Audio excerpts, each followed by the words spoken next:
tenhle šutřík je podle mě docela nadějný a je volný. Tak jdeme na to.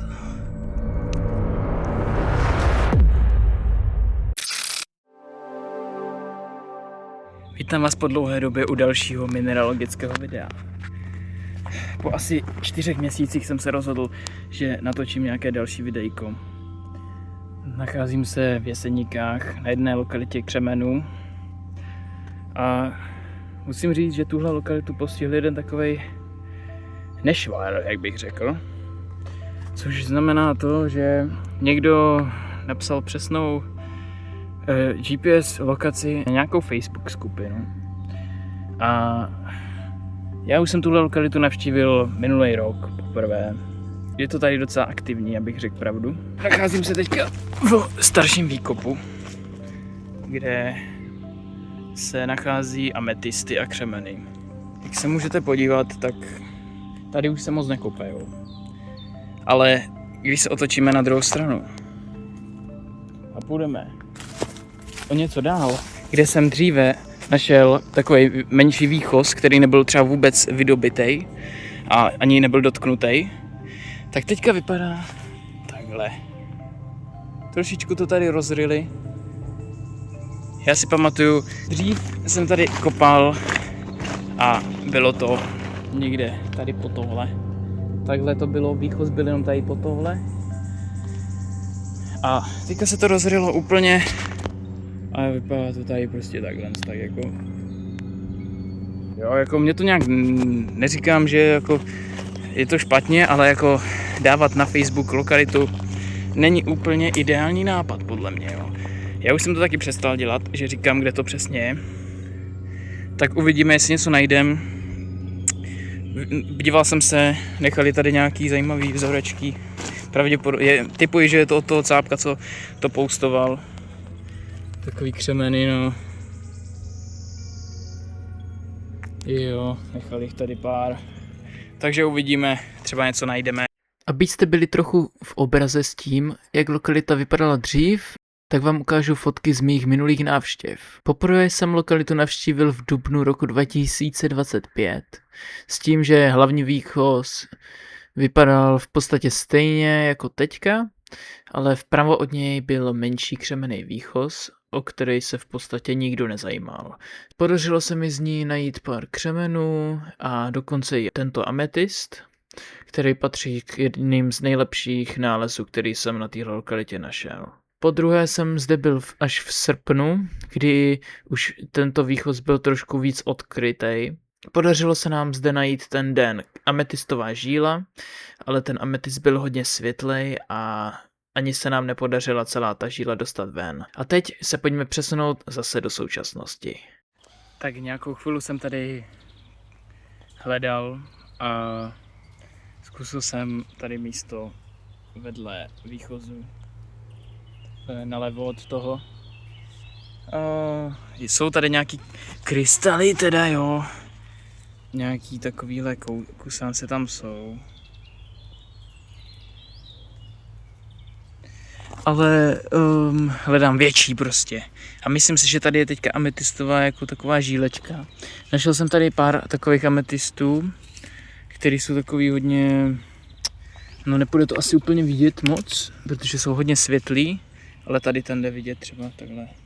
Zkusím ještě něco tady pohledat. Chtěl bych nějaký větší krystal křemene, protože zatím je to takový stejný jako to, co tady ten cápek nechal, což je tady kousek vedle ode mě. A uvidíme, jestli něco bude z té žíly. Ukážu vám, jak to vypadá tady. Tam mám baťůžek a kopu tady takhle. Bylo to zaházený tady tím materiálem, takže jsem ho vyházel. Třeba tam něco skrývali, jsem si říkal. A ty křemeny šly odsud tady takhle. Tady je takový velký blok a tady jsem to urazil a byly tam tady takovýhle krystaly. A tady se mi zdá, že by mohl být jako ametist, možná. A budu asi pokračovat nějak tady takhle směrem sem, takhle. Zkusím možná tady tohle z toho odstranit, možná zkusím tady ten celý blok odstranit, jestli to půjde. A ozvu se, až tam něco bude. Tak pokračoval jsem v naší žíličce a vypadá to tady tak, že nic moc tam jako nebylo, ale pak jsem narazil na jedno místečko, kde nějaký křemeny byly.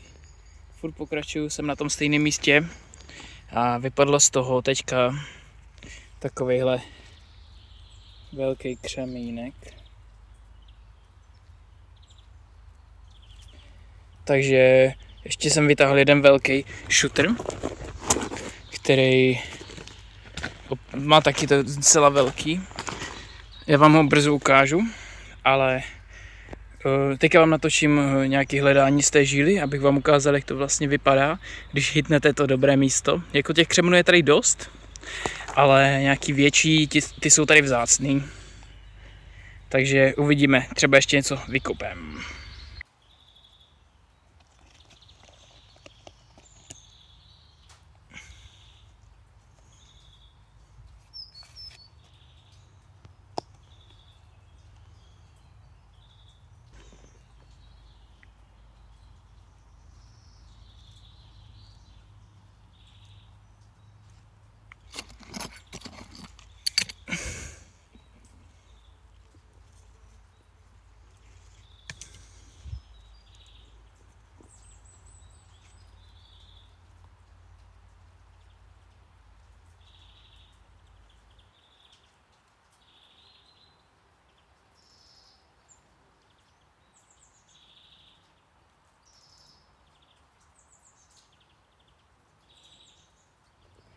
Jdeme na to.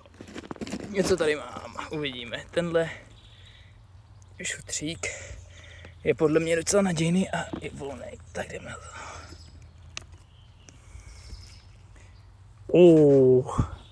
Škoda, že je tady poškozený. Ale to jsou. No. To už jde docela. To už by šlo trošičku. Hustý, ty vole. Tady jsou další. Snažím se dostat tady tento part pryč. Ale tohle je hustý teda. Tak bych jsem skončil s kopáním. Snažil jsem se tu díru nějak zaházet nebo něco. Jako, tak jak to bylo předtím. Nebylo tam moc hlíny daný, takže jsem to tak zaházel. A většina je prostě zaházená, no. A mám tady nějaký vzorky, co jsem vykopal. Moc ametistů se nenašlo, v podstatě žádný. Což na rozdíl od toho, co jsem tady byl minule, tak to jsme našli dokonce ametistovou žílu. Byla taková světlá a moc kamenů jsem z toho nevzal, protože jsem myslel, že tady ho bude hodně. Ale vypadá to, že se časy mění, jo. No tak já vám ukážu, co jsem teda našel. Tak tady takhle vypadá ta díra, je zasypaná většina. A tady mám nějaké vzorečky. No, jde to. Mohlo to být lepší, tady je ten velký křemen. Co to takový, no. Nejvíc mě překvapilo tohle, co jsem našel. Takovýhle hodně jako bílej. To je zajímavý šutr. No a pak tady mám ještě nějaký. Všechno je z tady tohohle stejného, z té žíly. A tady mám nějaký velký šutry z toho taky. Je to docela velký, jo. Moje ruka je takhle, takže ten šutr je takhle velký v porovnání. Jo, jako některý ty šutry padají docela pěkně, jo, třeba. Ale hodně jich poničených, no. Takže jako to takový, tohle je ten velký. Uvidíme co všechno. Tady tohle je taky zajímavý, to je takový hodně lesklý křemen, takže uvidíme, jestli ho dostanu celý ven nebo ne. Tohle je stejný šutr, z kterého byl tam ten lesklej, ten křišťál, nebo jak to mám nazvat. Takže takhle to tu je.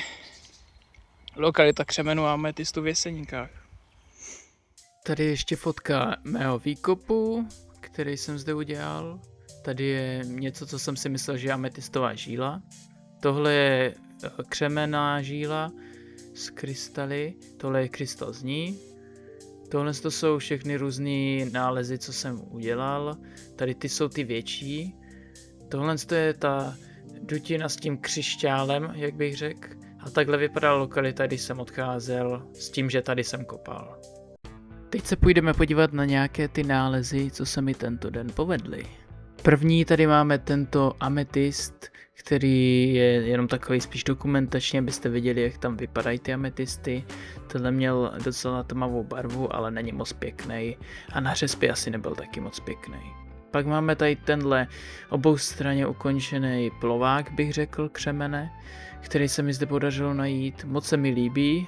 A pak další je tady tento větší krystaly křemene. Není sice až tak moc hezký, ale vzal jsem ho kvůli těm krystalům. Pak je tady vzorek, který zde nechal sběratel přede mnou. A moc se mi líbil, že nebyl moc poškozený a jak jsou to větší krystaly. Ten se mi podařilo najít z takové menší dutiny a hodně se mi líbil na nalezišti, tak jsem si ho vzal sebou. Ten se mi taky velmi líbí, jak je ukončený z obou stran a není ani v podstatě poškozený. Tohle je největší nález, co jsem si vzal z toho dne, ale asi ho nechám na skalku, protože je moc velký. Tohle je jeden z větších krystalů křemene, co se mi podařilo ten den najít, ale taky to není sbírkové. Teďka už se přesuneme na ty nejlepší nálezy toho dne. Tohle je ten křišťál a takhle tak jsem ho pěkně vydobil z toho šutru. Vznikl z toho tenhle pěkný druzička křišťálu, který je pokrytý dalšíma křemenama a moc se mi to líbí. Není to skoro poškozený a fakt bomba, musím uznat. Další vzorek je tento klasický křišťál, který jsem tam našel a po umytí jako fakt mě oslnil. Hrozně pěkný, lesklej, není poškozený ani a fakt jako takový křišťál jsem tam v životě ještě nenašel, takže jsem z něho měl fakt velkou radost. A nakonec nás čeká tento velký krystal křemene, který je fakt jako bomba. Nečekal jsem ho, že ho tam najdu. Po umytí ještě větší bomba. Fakt jako má skoro 3 cm na šířku a takovej tam najít, to je fakt o štěstí, protože tohle se tam často nestává. Tohle to bude z dnešního videa všechno. Pokud se vám líbilo, můžete se podívat na další videa a uvidíme se zase příště. Ahoj!